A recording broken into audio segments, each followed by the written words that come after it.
Hey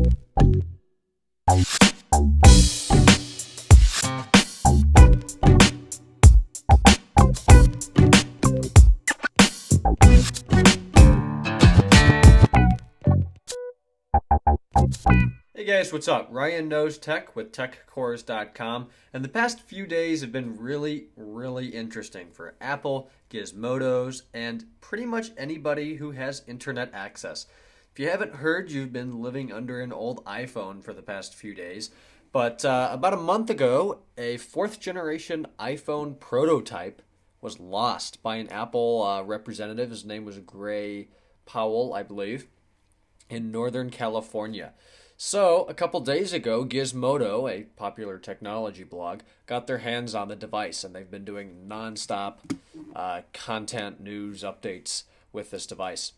Now, it was lost by this representative in a bar back a while ago, so we'll run over to Gizmodo here.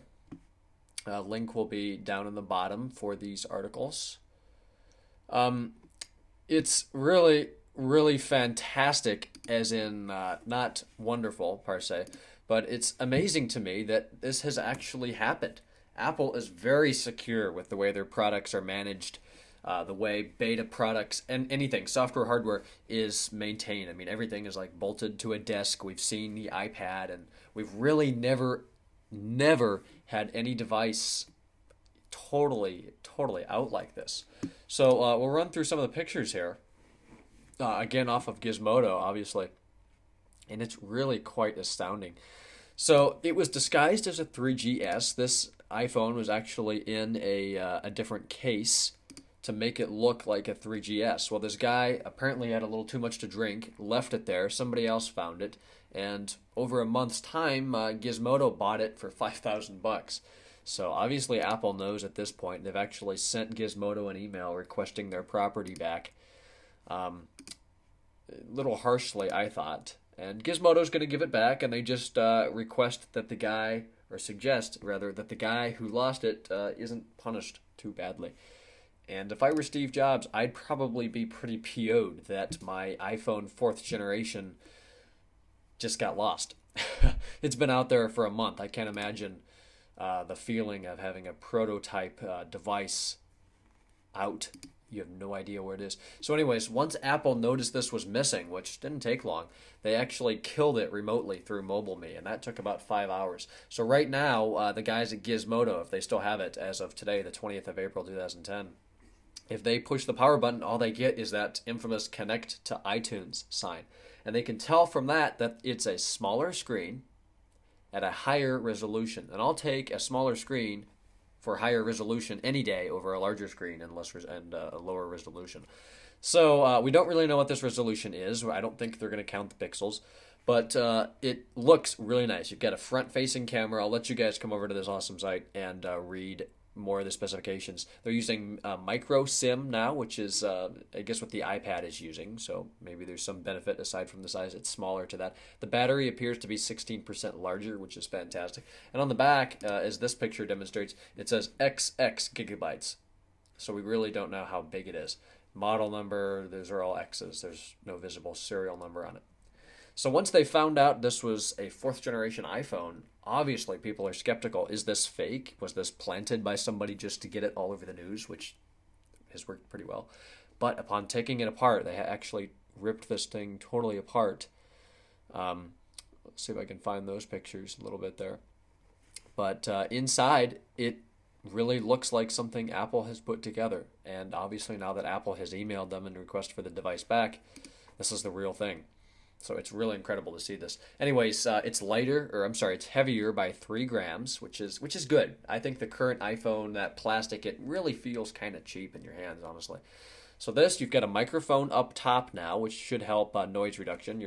Your power is still up there. Your headset is as well. 3.5 millimeter microphones up there as well. The buttons are now round, providing that nothing has changed between now and then. But we see some seams, as my cursor demonstrates right there. We see a seam there, and we also see some screws, if I can find a picture right there. We see some Phillips screws on the bottom on either side of the 30-pin connector, which does not look like something Apple would ship. So my guess, as a Apple enthusiast, I would say that this is a prototype beta model, of course. And I would say that between now and the end of June, early July this year, 2010, we'll see those seams disappear. We'll see those screws disappear. You know, this is probably just figuring out how this design and build is going to work. So, with that, having said that, I imagine that this guy, Gray, is, I'm pretty sure that's his name, is probably in pretty big trouble right now, and I wouldn't want to go have to talk to Steve Jobs. At least not over this. So Apple is going to get it back. It seems to be good, and we definitely think this is real. So if you have anything else that you've learned or want to share, be sure to leave a comment below. It looks like it's aluminum now. It just looks like an improvement, and it really needs to be an improvement, and it definitely looks like it is. Here's that case that made it look like a 3GS.